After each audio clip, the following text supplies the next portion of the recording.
नमस्कार दोस्तों, मैं विजय सिंह सेंगर त्रिवेणी करियर क्लासेस के यूट्यूब चैनल पर आप सभी लोगों का स्वागत करता हूं। दोस्तों, आज हम लोग फिर से ज्योग्राफी सब्जेक्ट में एक नया टॉपिक स्टार्ट कर रहे हैं और उस टॉपिक का नाम है origin of continent and ocean basis, अर्थात महाद्वीप और महासागरों की उत्पत्ति। किस प्रकार से यह उत्पत्ति हुई, कौन कौन सी वो थ्योरी हैं जिन्होंने महाद्वीप और महासागरों की जो गुत्थी है उसको सुलझाने का प्रयास किया है। हम लोग समझते हैं एक एक करके सिस्टमेटिक तरीके से आगे बढ़ते हुए इस पूरे टॉपिक को पढ़ने का प्रयास करेंगे। सबसे पहले, पृथ्वी पर टोटल महाद्वीप और महासागर हैं कितने? तो सब आप लोगों ने अभी तक जितने भी पढ़े हुए हैं, तो महाद्वीपों की संख्या कितनी हम लोग जानते हैं? 7। और महासागरों की संख्या है 5। टोटल 5 ओशियंस हैं और 7 महाद्वीप हैं। ये सभी लोग लगभग जानते हैं। महाद्वीपों में 7 नाम आई थिंक आप सभी लोग जानते ही होंगे, है ना? जिसमें ग्लोब पर अगर देखा जाए तो यहाँ पर नॉर्थ अमेरिका है, नीचे साउथ अमेरिका, यहाँ पर यूरोप प्लस एशिया, नीचे साउथ अफ्रीका, यहाँ पर ऑस्ट्रेलिया, और ये नीचे वाला हिस्सा जिसको हम लोग बोलते हैं अंटार्कटिका। ये टोटल 7 कॉन्टिनेंट हैं। ये एक ओशियन पार्ट है, ये वाला ओशियन पार्ट है ना? अगर आप लोग ग्लोब पर उठाकर देखेंगे तो आपको 7 महाद्वीप और 5 महासागर आपको दिखाई देंगे। पर मुद्दा ये है कि आखिर ये महाद्वीप और महासागर कैसे आए? क्या जिस समय हमारी पृथ्वी का निर्माण हुआ था और जब से हमारी पृथ्वी बनी है, क्या तब से लेकर आज तक जिस रूप में हमें आज ये ग्लोब में पूरी पृथ्वी दिखाई दे रही है, क्या इसी रूप में शुरू से हमेशा से रही है या अभी कुछ समय पहले इसमें परिवर्तन हुआ है? तो यही एक हमारा टॉपिक है जिसको हम पढ़ने के प्रयास करने वाले हैं। चलिए, तो सबसे पहले तो ये है कि महाद्वीप और महासागरों की उत्पत्ति से रिलेटेड कुछ थ्योरीज हैं, कुछ सिद्धांत हैं जिन्होंने इन इस समस्या को समझाने का प्रयास किया है कि आखिर कैसे महाद्वीप आए हैं या कैसे महासागरों को निर्माण हुआ है। तो वो जो सिद्धांत हैं वो कौन कौन से सिद्धांत हैं? तो जनरली इसमें 4 मुख्यतः सिद्धांत हैं जो इस थ्योरी को एक्सप्लेन करते हैं। सबसे पहला, जिसका नाम है महाद्वीपीय विस्थापन सिद्धांत।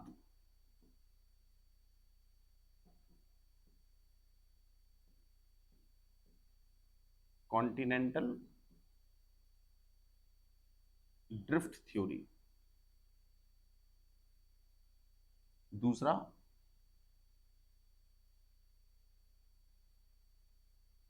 संवहनीय तरंग सिद्धांत, कन्वेक्शन करंट थ्योरी। तीसरा, सागर नितल सिद्धांत, सी फ्लोर स्प्रेडिंग थ्योरी। और चौथा, प्लेट टेक्टोनिक थ्योरी, अर्थात प्लेट विवर्तनिकी सिद्धांत।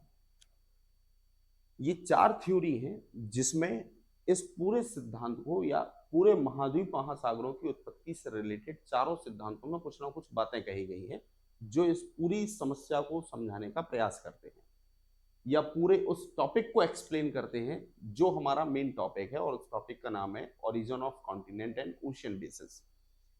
जैसा कि ये जो सिद्धांत है, तो सबसे पहले थ्योरी अगर किसी के द्वारा अगर मतलब कि थ्योरी अगर आ रही है तो निश्चित है वो थ्योरी देने वाले कोई ना कोई व्यक्ति होंगे जिन्होंने इस सिद्धांत को दिया है। तो एक लाइन में याद रख लीजिए कि महाद्वीपीय विस्थापन जो सिद्धांत है ये देने वाले व्यक्ति हैं जिसका नाम है अल्फ्रेड वैगनर, जिन्होंने इस सिद्धांत को दिया सन 1912 ईस्वी में। ये थ्योरी आई थी अल्फ्रेड वैगनर के द्वारा, इस सिद्धांत को एक्सप्लेन किया गया। कन्वेक्शन करंट थ्योरी ये जो दी गई है तो वो व्यक्ति हैं जिनका नाम है होम्स, जिन्होंने 1929-30 में इस थ्योरी को एक्सप्लेन किया। होम्स। सागर नितल सिद्धांत ये देने वाले व्यक्ति हैं हैरी हैस, जिन्होंने 1960 में इस सिद्धांत को एक्सप्लेन किया था, हैरी हैस। और प्लेट टेक्टोनिक थ्योरी जो सिद्धांत है ये एक व्यक्ति है टूजो विल्सन। विल्सन चूंकि प्लेट शब्द देने वाले हैं और जबकि इस थ्योरी को एक्सप्लेन करने वाले जो व्यक्ति माने जाते हैं वो है डब्ल्यूजे मॉर्गन, जिन्होंने इस सिद्धांत को दिया। अब इस सिद्धांत के संबंध में जो डेट है वो ये आप डेट याद कर सकते हो जिसमें इस सिद्धांत का एक्सप्लेनेशन हुआ है। एक लाइन में याद करने की कोशिश कीजिए। महाद्वीपीय विस्थापन सिद्धांत देने वाले जो विद्वान हैं उनका नाम है अल्फ्रेड वैगनर, जिन्होंने 1912 में इस थ्योरी को दिया। Second, convection current theory that is Holmes, जिन्होंने 1929-30 में इस सिद्धांत को दिया। सागर नितल सिद्धांत sea floor spreading theory that is Harry Hess. और प्लेट टेक्टोनिक थ्योरी जो आई है 1965-66 में या 67 में, जिस व्यक्ति का नाम है डब्ल्यूजे मॉर्गन। इन चारों सिद्धांतों में इस पूरे ये जो हमारा टॉपिक है इसको एक्सप्लेनेशन किया गया है। अलग अलग सिद्धांतों में अलग अलग बातें हैं, क्योंकि अगर एक सिद्धांत अपने आप में एब्सोल्यूट अगर हो जाए और वो सही तरीके से सब कुछ एक्सप्लेनेशन कर दे तो सीधी सी बात है नया कुछ नहीं हो सकता, या दूसरे विद्वानों को उसके बारे में फिर ज्यादा समस्या लेने वाली बात है नहीं। क्योंकि अगर कोई सिद्धांत के बाद कोई दूसरा नया सिद्धांत अगर आ रहा है तो इसका मतलब सिंपल सा है कि पहले वाले सिद्धांत में कुछ ना कुछ रह गया होगा, अधूरी बातें होंगी जिसको बाद के लोगों ने उसको सुधार करने की कोशिश की है। साइंस का पूरा फंडा इसी क्रम में चलता है कि एक साइंस में जब कोई बात निकल कर आती है तो अगली बात को करने वाला, कटाक्ष करने वाला कोई ना कोई बैठा होता है, या जो उस पर प्रयासरत हैं वो उस पर कटाक्ष करके एक नई थ्योरी को गढ़ते हैं। क्या है इन थ्योरीज में, क्या किसने क्या बातें कही हैं, उसको थोड़ा सा हमारे मेंस आंसर राइटिंग में इससे रिलेटेड क्वेश्चन पूछा जाता है। जो मेनली ये दो सिद्धांत बहुत ज्यादा पूछे जाते हैं, एक continental drift theory and second is plate tectonic theory, जो हमारे बहुत इंपॉर्टेंट थ्योरी है। प्लेट टेक्टोनिक थ्योरी वो थ्योरी है जिसमें आज हम जिस रूप में हमें पूरा ज्योग्राफी में ये जो कॉन्टिनेंट्स और ओशियंस हमें दिख रहे हैं, तो वो अल्टीमेट जो एक्सप्लेनेशन हुआ है वो प्लेट टेक्टोनिक थ्योरी से एक सटीक एक्सप्लेनेशन है। पर माना यह भी जाता है कि प्लेट टेक्टोनिक थ्योरी हकीकत में कुछ नया कुछ नहीं था, वो अल्फ्रेड वैगनर के continental drift theory, sea floor spreading theory, इन सभी थ्योरीज को आपस में कंबाइंड करके एक नया कॉन्सेप्ट दे देना, that is plate tectonic theory. तो उसको हम बाद में डिस्कस करेंगे। पहले हम ये कोशिश करते हैं कि मेनली कॉन्टिनेंटल ड्रिफ्ट थ्योरी क्या है। तो सबसे पहले अगर देखा जाए तो ये जो कॉन्टिनेंटल ड्रिफ्ट थ्योरी है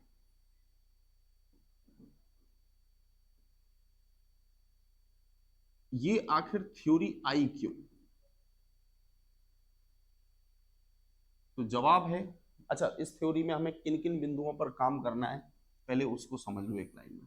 सबसे पहले इस थ्योरी को जब ये थ्योरी आई तो इसमें वो कौन से प्रमाण हैं, कौन सी वो बातें हैं जिससे यह थ्योरी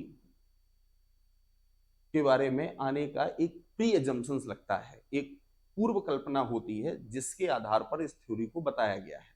दूसरा, इस थ्योरी की व्याख्या क्या है, एक्सप्लेनेशन क्या है, उस पर हम डिस्कशन करेंगे, है ना। तीसरा, इसके संबंध में इस थ्योरी को प्रूफ करने में एविडेंस क्या बताए हैं, साक्ष्य क्या दिए हैं, और देन इसके बाद क्रिटिसाइज्ड, अर्थात हम इसकी करेंगे कुछ आलोचनाएं।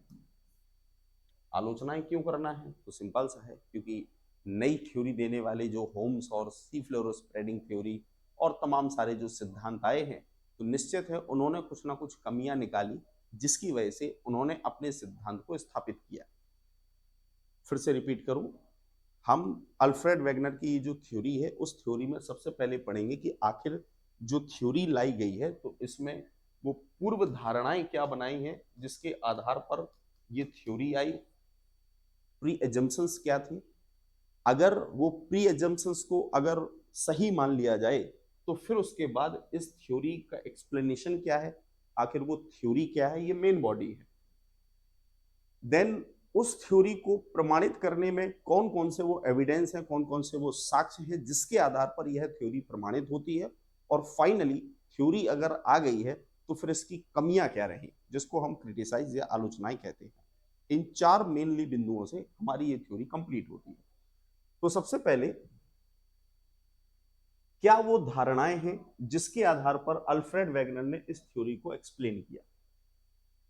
अल्फ्रेड वेगनर साहब दो चीजों के आधार पर इस थ्योरी को समझाने का प्रयास करते हैं, और वो दो थ्योरी ये है कि वो एक पहला स्टडी करते हैं वर्तमान स्थिति को, और दूसरा जलवायु परिवर्तन। इन दो चीजों को आधार बनाकर वो अपनी इस थ्योरी को बताते हैं, और वो कहते हैं कि ये जो पृथ्वी पर वर्तमान में ये जो महाद्वीप और महासागर है, अगर मैं इनको आधार बनाऊं, और दूसरा ये जो क्लाइमेट चेंज हमेशा से जो होते आ रहे हैं, क्योंकि हम सभी जानते हैं कि जो जलवायु है वो स्थिर नहीं होती, जलवायु 50-100 साल 500 साल में हमेशा प्रकृति का नियम है कि वो क्लाइमेट हमेशा परिवर्तनशील होता है। तो इन दो चीजों को आधार बनाकर अल्फ्रेड वेगनर थोड़ा सोचते हैं, विचार करते हैं। अब विचार क्या करते हैं? पहला, उनके द्वारा पहला विचार ये किया गया कि ये जो अंटार्कटिका है, अंटार्कटिका जो कॉन्टिनेंट है, उस अंटार्कटिका कॉन्टिनेंट पर कोल डिपोजिशंस पाया जाता है। कोल डिपोजिशंस का मतलब क्या? कोयला का निक्षेपण वहां पर मिलता है, कोयले के भंडार हैं। अगर ये माना जाए कि हमारी जो पृथ्वी है, जिस रूप में आज पूरी दुनिया है, किस रूप में, यहां नॉर्थ अमेरिका, यहां साउथ अमेरिका, यहां पर अफ्रीका, यहां पर ऑस्ट्रेलिया जो अभी हाल मैंने आपको बताया है ना, यहां पर यूरोप प्लस एशिया, और नीचे अंटार्कटिका।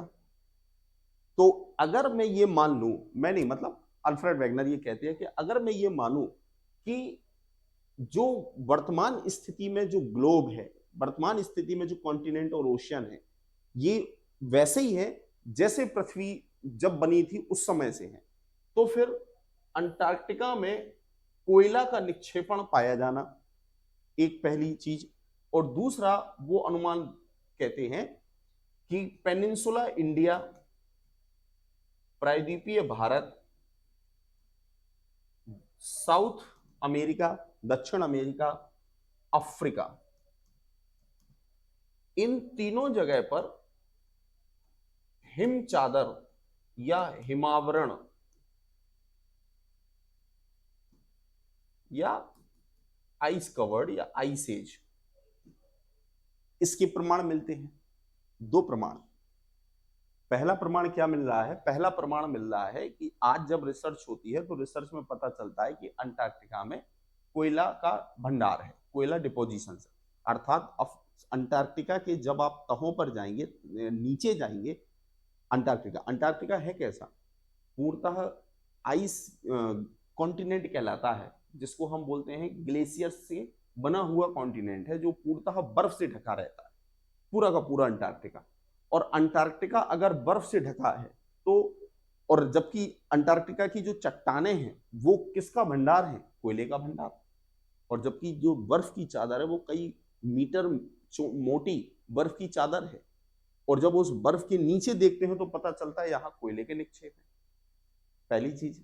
दूसरा, प्रायद्वीपीय भारत अर्थात भारत का ये जो हिस्सा है, अफ्रीका का ये जो हिस्सा, भारत कहाँ है, यहाँ है, अफ्रीका यहाँ है, साउथ अमेरिका ये रहा, इन सब में क्या पाया जाता है, ये। तो ये आखिर कैसे संभव है? इन्हीं दो चीजों को आधार बनाकर अल्फ्रेड वेगनर ने पूरी कथा कर दी। समझ आया? फिर से मैं रिपीट कर दूं, दो चीजों को आधार बनाते हैं, वर्तमान स्थिति प्लस क्लाइमेट चेंज, जलवायु परिवर्तन। अब वो अनुमान क्या लगा रहे हैं, तो अनुमान वो ये लगा रहे हैं कि वर्तमान में कोयले का जो निक्षेपण है वो कहाँ मिलता है, अंटार्कटिका में देखने को मिलता है, और प्रायद्वीपीय भारत, अफ्रीका और अमेरिका, साउथ अमेरिका जैसे जो देश हैं, यहाँ पर हमें हिमावरण देखने को मिलता है। हिमावरण अर्थात ये वो जगह है जहां पर एक जमाने में आइस एज का इफेक्ट रहा, बर्फ का प्रभाव रहा, अर्थात इस क्षेत्र में पूर्णतः ये बर्फ से ढक गए थे। तो अब इन दो कल्पनाओं के आधार पर अब वो कह क्या रहे हैं, कहते ये हैं कि अगर मैं मान लूं कि आज जिस रूप में ये जो पृथ्वी दिख रही है, जिस रूप में महाद्वीप और महासागर जैसे हैं, ये वाकई में शुरू से अगर ऐसे रहे, तो फिर इसका मतलब ये है कि जो क्लाइमेटिक जोन है उसका शिफ्टिंग हुआ होगा। क्लाइमेटिक जोन समझ रहे हो? ये मैंने आपको पढ़ा चुका हूं। क्लाइमेटिक जोन्स मींस आज की डेट में ये लाइन जिसको हम 0 डिग्री लाइन या इक्वेटर कहते हैं, 23.5 नॉर्थ, इसको हम ट्रॉपिक ऑफ कैंसर कहते हैं, और 23.5 साउथ को ट्रॉपिक ऑफ कैप्रिकॉर्न कहते हैं, मकर रेखा कहते हैं, और यही हमारा कहलाता है ट्रॉपिकल जोन। ट्रॉपिकल जोन अर्थात उष्ण जलवायु क्षेत्र। और उष्ण जलवायु क्षेत्र का मतलब क्या हुआ? इसका मतलब है कि इस क्षेत्र में साल भर गर्मी रहती है। क्यों?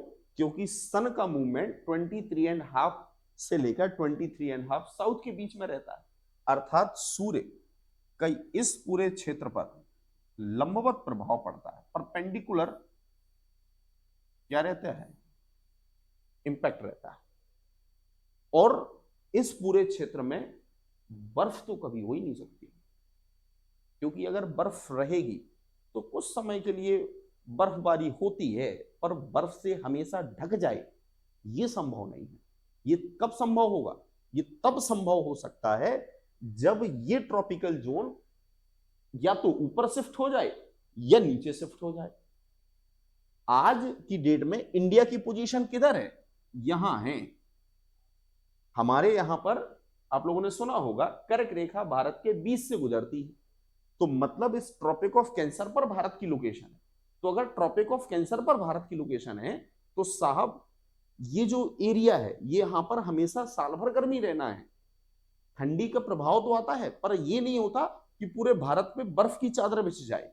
जो साइबेरिया और जो आर्कटिक वाला या अंटार्कटिका वाला जो क्षेत्र है, तो अगर अल्फ्रेड वेगनर जो प्री एजम्पशंस मार रहे हैं और वो कह रहे हैं कि प्रायद्वीपीय भारत, साउथ अफ्रीका और अमेरिका में अगर ये मैं मान लूं कि यहां पर हिम चादर रही है, तो इसका मतलब है तो आज के हिसाब से जिस रूप में हमें ये दिखते हैं ये हकीकत में ऐसा होगा ही नहीं।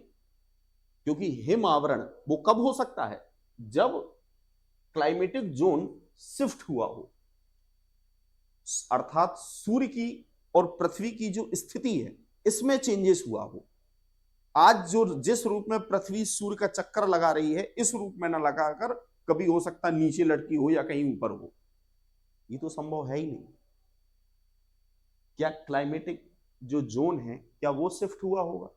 आज कर्क रेखा और मकर रेखा अगर जिस रूप में जिस समय पृथ्वी बनी है, सूर्य का 90 डिग्री का एंगल तो हमेशा से ऊपर से लेकर नीचे तक ही के बीच में रहा होगा। क्या कभी ऊपर या नीचे हो सकता है? तो जवाब है नहीं। तो फिर शिफ्टिंग किसका हुआ होगा? तो फिर हिम चादर तो दिखते हैं। अफ्रीका में, अंटार्कटिका में कोयल डिपोजिशंस है, पर आज जब हम अंटार्कटिका को देखते हैं तो अंटार्कटिका कहां है? अंटार्कटिका की पोजीशन ये रही, और हम सभी लोग जानते हैं कोयला या कोल कैसे बनता है। कोयला हजारों सालों तक जब पृथ्वी की गर्भ में चट्टानों में जब जीवाश्म फॉसिल्स जब लगातार दबे रहते हैं तो वही जीव जंतुओं के जो अवशेष हैं हजारों सालों बाद वही जीव जंतुओं के अवशेष कोल में कन्वर्ट होते हैं। तो अगर ये क्षेत्र हमेशा से यही था तो फिर इस क्षेत्र में तो कभी जीव जंतु हो ही नहीं सकते। क्यों नहीं हो सकते? क्योंकि यहां तो हमेशा हिमचादर रही है, ये तो हमेशा बर्फ से ढका रहा है, और जब हमेशा बर्फ से ढका रहा तो फिर यहां तो पेड़ पौधे होना संभव ही नहीं है। समझ आ रहा है? फिर से रिपीट, फिर से ध्यान से समझो। अंटार्कटिका में अगर कोयला है तो इसका मतलब यह है कि कोयला तो है, ये तो तय है, तो इसका मतलब यह है कि अंटार्कटिका की जो वर्तमान पोजीशन है, जिस जगह अंटार्कटिका आज है, हकीकत में ये वहां नहीं था। आज जिस रूप में अंटार्कटिका दिख रहा है, जिस समय पृथ्वी बनी उस समय यह अंटार्कटिका यहां नहीं था, कहीं और था। अगर भारत की पोजीशन, भारत पर हिम आवरण के अगर लक्षण दिखाई देते हैं, इसके प्रमाण मिलते हैं कि भारत अफ्रीका में हिम चादर थी, बट आज की डेट में तो साहब ये हालत है कि यहां हिम चादर तो छोड़ो, गर्मी में लोग मरे जा रहे हैं, हिम चादर तो होना संभव ही नहीं है। तो फिर इसका मतलब यह हुआ कि निश्चित है भारत अफ्रीका की जो पोजीशन है वो कहीं ना कहीं ऐसी रही होगी जहां पर ट्रॉपिकल जोन से वो हटके रहे होंगे, या तो नीचे या ऊपर। क्योंकि हम ये नहीं कह सकते कि ये जो ट्रॉपिकल जोन है इसका शिफ्टिंग हुआ है। तो फिर शिफ्टिंग किसका हुआ?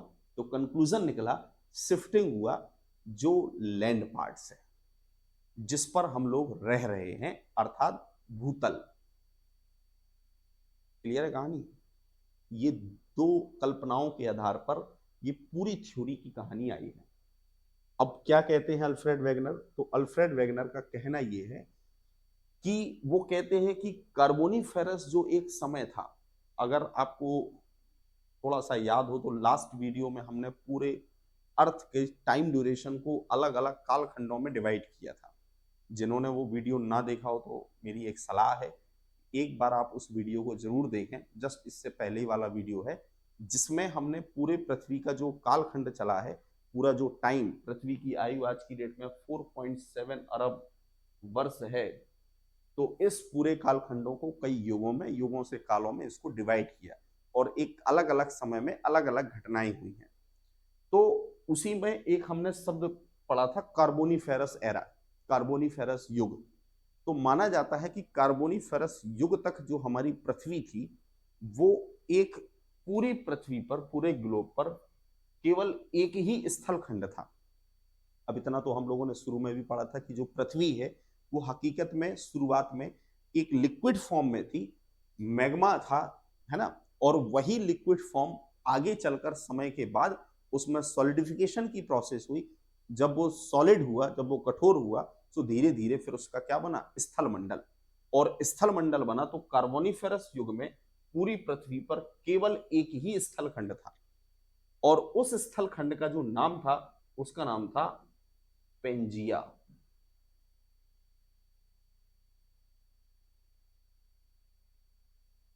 और इस पेंजिया के चारों ओर ये था वाटर, पानी, अर्थात महासागर, और उस महासागर का नाम था पेंथालासा।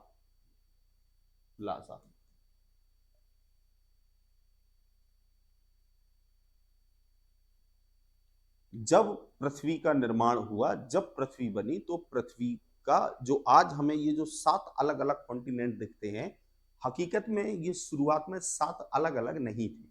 शुरुआत में पूरी पृथ्वी पर एक ही कॉन्टिनेंट हुआ करता था और उस कॉन्टिनेंट का नाम था पेंजिया, और इसके चारों ओर जो पानी भरा हुआ था उसका नाम था पेंथालासा। कार्बोनिफेरस युग में क्या हुआ कि ये जो पेंजिया है ये 2 हिस्सों में बट गया, और जब 2 हिस्सों में बटा तो फिर पृथ्वी का स्ट्रक्चर इस फॉर्म में आया। ये अर्थात ये जो ओशियन पार्ट था, जब ये 2 हिस्सों में टूट जाएगा तो ऊपर वाला अलग, नीचे वाला अलग, और जब 2 हिस्सों में आया तो जो पानी जो अभी तक किनारे था, चारों ओर जो पेंथालासा था, अब यहां पर भी पानी का भराव हो गया है, अर्थात इस क्षेत्र में भी पानी आ गया है। और जब यहां पानी आ गया तो इसको नाम दिया गया टेथिस सागर। ये टेथिस सागर कहलाया। और ऊपरी वाला जो पार्ट है इसको नाम दिया गया लॉरेशिया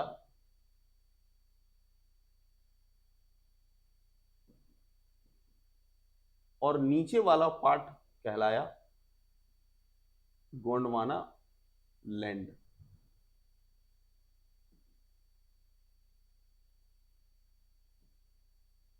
और ये जो घटना है, इस घटना को बोला गया the opening of Tethys sea, अर्थात टेथिस का खुला, इसे कहा गया।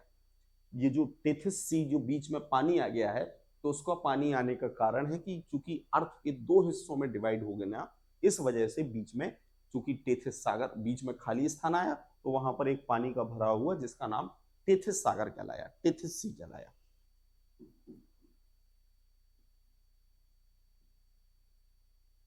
Tethys sea. अब फिर अल्फ्रेड वेगनर से फिर एक बात हुई कि आखिर ये जो लॉरेशिया और गोंडवाना लैंड, अच्छा और थोड़ा सा आगे बढ़ते हैं फिर बताते हैं। अब क्या हुआ, ये जो विभाजन का जो क्रम है ये अभी रुका नहीं। अब हुआ ये कि ये जो लॉरेशिया और गोंडवाना लैंड है, इसका टूटने का क्रम अभी भी कंटिन्यू रहा। और अब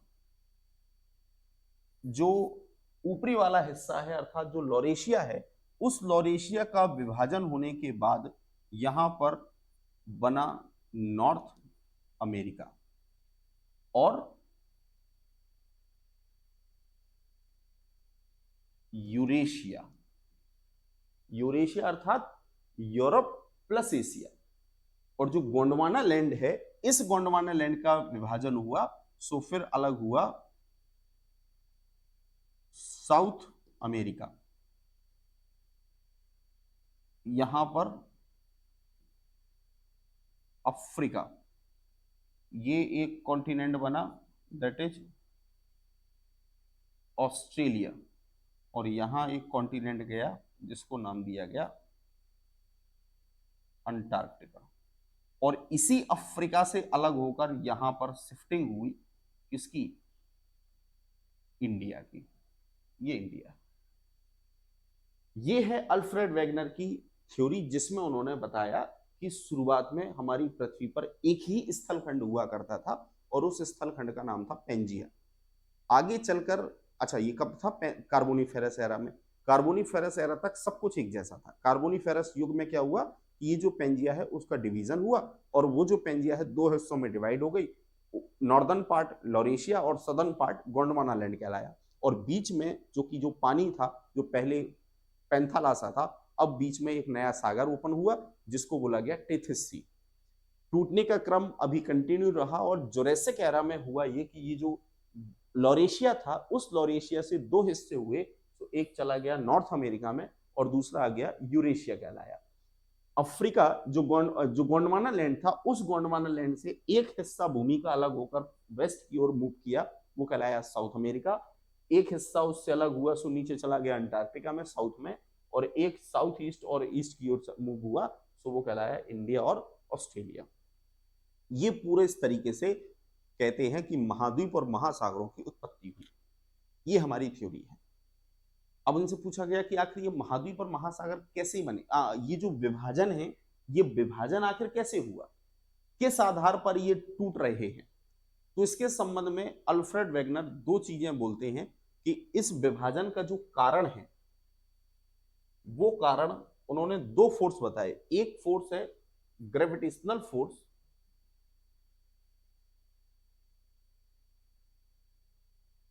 जिसे बोलते हैं पृथ्वी का गुरुत्वीय बल,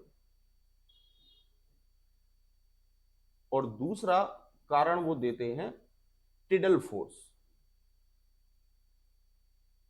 ज्वारीय बल। पृथ्वी के गुरुत्वीय बल की वजह से हमारी पृथ्वी का जो हिस्सा है, वो उसका विभाजन जो पेंजिया है उसका विभाजन पृथ्वी की ग्रेविटेशनल फोर्स की वजह से हुआ, कि चूंकि जब एक स्थल खंड बन चुका था तो इस ग्रेविटेशनल फोर्स की वजह से ये जो स्थल खंड था उस पर प्रेशर होने की वजह से वो हिस्सा पेंजिया दो भागों में टूट गया, लॉरेशिया और गोंडवाना लैंड। अब ये जो लॉरेशिया और गोंडवाना लैंड ये भी अभी टूटने का क्रम जारी है और लगातार टूट रहा है, जिसका कारण है ग्रेविटेशनल फोर्स।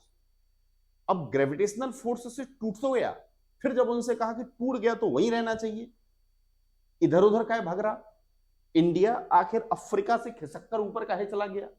तो इसमें फिर वो अल्फ्रेड वेगनर बताते हैं कि इसके खिसकने का कारण है टिडल फोर्स। टिडल फोर्स क्या है? ज्वारीय बल। अर्थात चूंकि हमारी पृथ्वी अपनी एक्सिस पर वेस्ट टू ईस्ट लगातार मूवमेंट करती है या रोटेट करती है, और जब लगातार इसका रोटेशन होता है तो जो सूर्य और जो चंद्रमा है उनका ग्रेविटेशनल फोर्स लगता है, और उनके ग्रेविटेशनल फोर्स से हमारी पृथ्वी के जो ओशियन पार्ट्स है इस पर ज्वार भाटा आते हैं, और उसी ज्वार भाटा आने की वजह से ये जो लैंड पार्ट है, चूंकि वेस्ट टू ईस्ट मूवमेंट करने से जो लैंड पार्ट है वो वेस्ट की ओर खिसक रहे हैं। अर्थात ये जो लॉरेशिया से नॉर्थ अमेरिका जो अलग हुआ है तो ये किधर शिफ्ट हो रहा है? वेस्ट की ओर। अफ्रीका से ये जो मूवमेंट हो रहा है साउथ अमेरिका का, ये भी किधर जा रहा है? वेस्ट की ओर। और ये दोनों वेस्ट की ओर खिसकने का कारण क्या बता रहे हैं?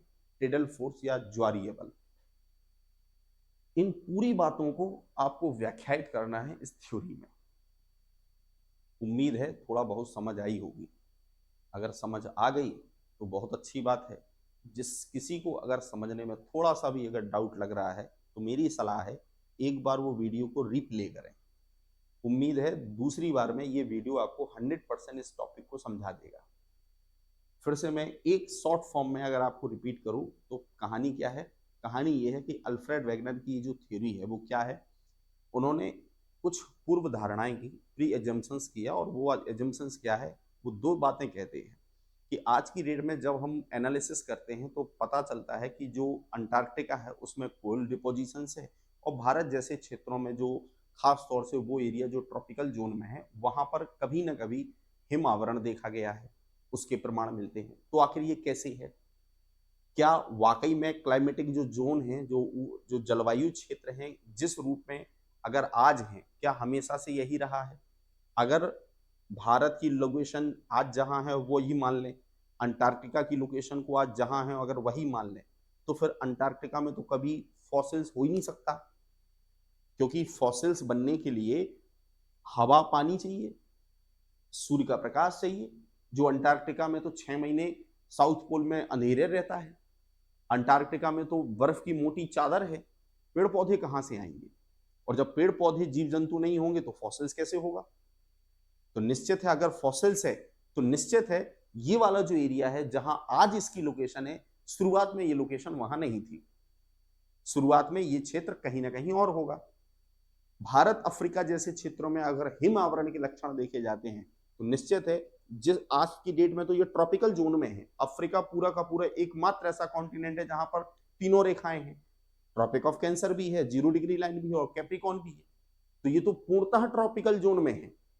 अफ्रीका में तो जीवन में बर्फ नहीं हो सकती, तो फिर यहां अगर हिमावरण है तो निश्चित है इसकी जो पोजीशन है वो ट्रॉपिकल जोन के या तो ऊपर रही होगी या नीचे रही होगी। और इसी क्रम में अल्फ्रेड वेगनर ने अपनी थ्योरी दी, और वो थ्योरी क्या है?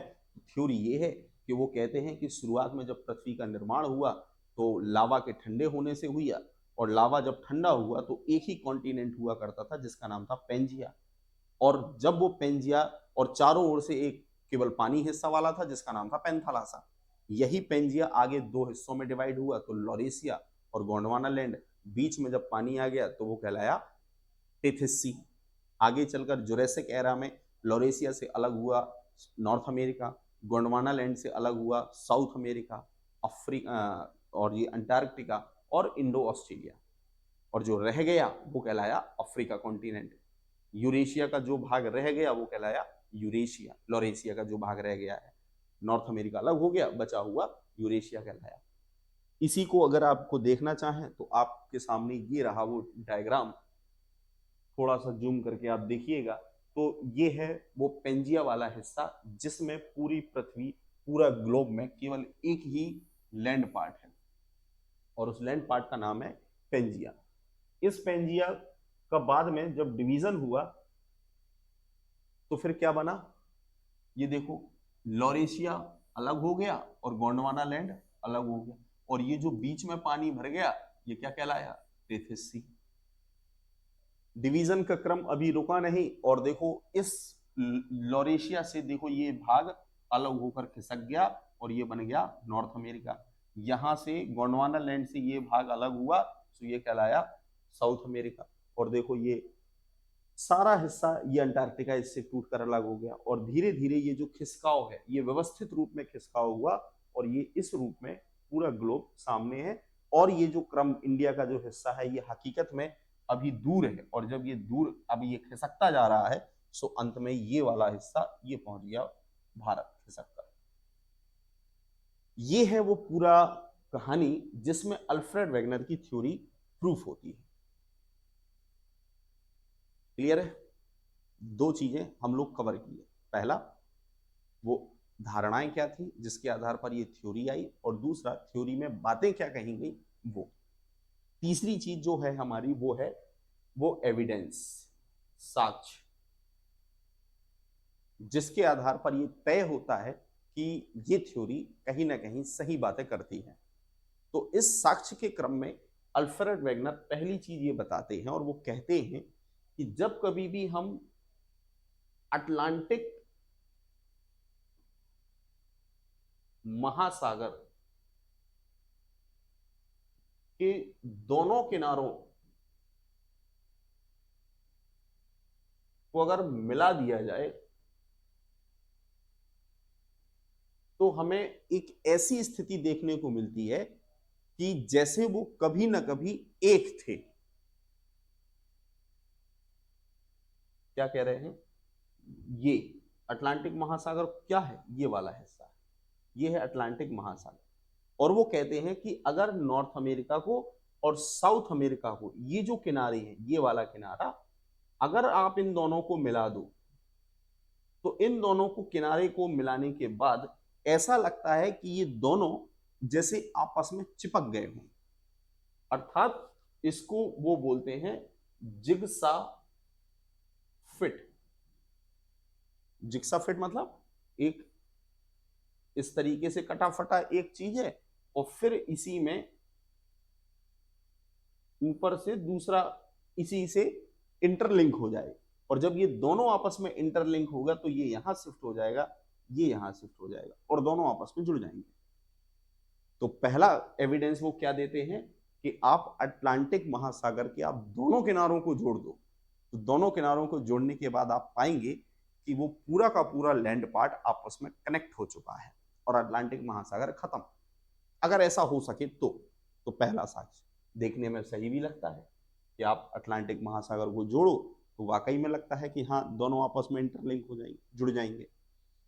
दूसरा वो कहते हैं कि प्रायद्वीपीय भारत में, पेनिनसुला इंडिया में, साउथ अमेरिका में, अफ्रीका में जो जीव जंतु हैं, जो फॉसिल्स हैं, जो डायनासोर हैं, इनके जो जीवाश्म हैं, फॉसिल्स हैं, वो लगभग लगभग एक समान हैं। अर्थात जो वनस्पति, जो जीव जंतु अफ्रीका में हुआ करते थे वही वनस्पति, वही जीव जंतु भारत में भी उसके प्रमाण मिलते हैं, अमेरिका में भी उसके प्रमाण मिलते हैं। तो दूसरा तथ्य उनका ये कहते हैं कि हर एक महाद्वीप में अगर पेड़ पौधे वनस्पतियां अगर एक जैसी हैं तो ये कैसे संभव है। अगर आज हम भारत वाले लोग यहाँ हैं और मैं कहूँ साउथ अमेरिका में कुछ और वहां पर चीजें होती हों, तो क्या साउथ अमेरिका का क्लाइमेट की जो जीव वनस्पति है या कोई फसल है, क्या वो हमारे क्लाइमेटिक जोन में फिट होगी? क्या संभव नहीं है। पर अगर एक जैसे प्रमाण अगर मिल रहे हैं तो इसका मतलब यह है कि कभी ना कभी ये भाग आपस में जुड़े हुए थे, तभी तो वहां का जीव जो वहां था वही जीव हमारे धरती पर भी है। तो दूसरा प्रमाण वो ये कहते हैं कि जीव जंतु वनस्पतियां वो सभी के सभी कहां पाए जाते हैं, जो अफ्रीका में है वही भारत में है, वही साउथ अमेरिका में है। तो इससे ये प्रमाणित होता है कि ये सब आपस में बने हुए हैं। एक वो कहते हैं कि जो स्कैंडिनेवियन जो देश हैं, स्कैंडिनेवियन जो देश है, उन देशों में एक जीव पाया जाता था जिसका नाम है लेमिंग। और ये जो लेमिंग जीव है ये एक झुंड में रहता है। लेमिंग जीव कभी अकेला नहीं रहता, झुंड में रहता है। और जब ये झुंड में रहता है तो वेस्ट की ओर, पश्चिम की ओर गति करता है। और जैसे ये पश्चिम की ओर अच्छा, इस जीव की खासियत क्या है, ये जीव अंधा है, इसको दिखता नहीं है, बस ये झुंड में चल रहा है। और जब ये झुंड में वेस्ट की ओर चलते हैं तो आगे जाकर कोई स्थलखंड ना होने की वजह से ये पानी में डूब जाते हैं। स्कैंडिनेवियन देश, जिसको हम लोग बोलते हैं नॉर्वे स्वीडन के देश, नॉर्वे स्वीडन और फिनलैंड वगैरह के जो देश हैं उन्हें हम स्कैंडिनेवियन कंट्रीज बोलते हैं। ये देखो, ये वाला जो एरिया है ये स्कैंडिनेवियन कहलाता है। ये स्कैंडिनेवियन कंट्री है। आप मैप उठाकर देखना, वहां पर आपको नॉर्वे स्वीडन जैसे देश मिल जाएंगे। और अगर स्कैंडिनेवियन, पहले क्या था, ये पूरा का पूरा स्कैंडिनेवियन आपस में क्या था, इंटरलिंक। ये देखो पूरा जुड़ा है। और अगर पूरा जुड़ा है, अब ये जीव लेमिंग है, वो चूंकि वेस्ट की ओर जब जाता है तो चूंकि स्थलखंड है तो आराम से वो घूम फिर रहा है। लेकिन जैसे ही आगे बढ़ा तो आगे वो स्थलखंड चूंकि उससे अलग हो गया, लेकिन उस जीव को अभी भी पता है कि स्थलखंड है। और जैसे ही वो पश्चिम की ओर जाता है तो वो जो जीव है वो पानी में डूब जाता है। ये मैं नहीं कह रहा, ये कौन कह रहा, अल्फ्रेड वेगनर। और इस आधार पर, इन तथ्यों के आधार पर वो अपनी इस पूरी अल्फ्रेड वेगनर की जो थ्योरी है, कॉन्टिनेंटल ड्रिफ्ट थ्योरी, उसको वो प्रमाणित कर देते हैं। समझ गया? तो कहानी खत्म। ये हो गई उनकी थ्योरी के दिए जाने वाले साक्ष्य। अब मुद्दा ये है कि सब कुछ ठीक रहा, उनकी थ्योरी क्या है वो भी मिला पढ़ने को, थ्योरी में कौन कौन से वो एविडेंस है वो भी अपन ने पढ़ा। अब बात आती है क्रिटिसाइज, आलोचना है। अब कुछ विद्वान हैं जो इस थ्योरी की आलोचनाएं करते हैं और वो कहते हैं कि ये जो थ्योरी है वो सही नहीं है। पहला, कुछ लोग कहते हैं कि चलो कॉन्टिनेंट तो आपने बता दिए, महाद्वीप तो बता दिए, पर द्वीप कैसे बने ये और बताएं। महाद्वीपों का तो निर्माण आपने बता दिया, अच्छी बात है। अगर हम आपकी थ्योरी को मान लें कि हाँ इसी आधार पर महाद्वीपों का निर्माण हुआ है, तो फिर द्वीपों का निर्माण आखिर कैसे हुआ, फोल्डेड माउंटेन आखिर कैसे बने,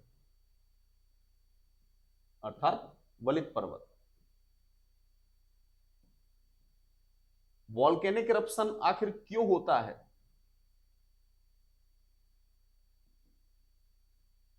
अर्थक्वेक आखिर क्यों आता है। जब इन सब चीजों के जवाब से प्रश्न पूछे गए तो अल्फ्रेड वेगनर की यह थ्योरी साइलेंट हो जाती है। अब इन सब चीजों के जो जवाब है वो थ्योरी नहीं दे पा रही, और इस आधार पर, इन सब चीजों के आधार पर लोग इस थ्योरी की आलोचना करते हैं। दूसरा, कुछ लोग ये भी कहते हैं कि अगर थ्योरी मान लें कि हाँ इसी आधार पर महाद्वीप और महासागर बने, तो जो इन्होंने कहा है कि टिडल फोर्स और क्या बोलते हैं उसको, दूसरा ग्रेविटेशनल फोर्स, इन दो बलों की वजह से ये डिवीजन हुआ है, तो फिर कार्बोनीफेरस युग में ही फोर्स क्यों काम किया। जिस समय पृथ्वी बनी तो उससे पहले भी दो युग गुजर चुके हैं। Pre Palaeozoic pre Cambrian era था, है ना, आर्कियन एरा था, देन उसके बाद कार्बोनीफेरस युग आया। तो फिर फोर्स अगर काम कर रहा है तो ये तो शुरू से काम करेगा, और अगर शुरू से काम करेगा तो उससे पहले भी लग जाना चाहिए था।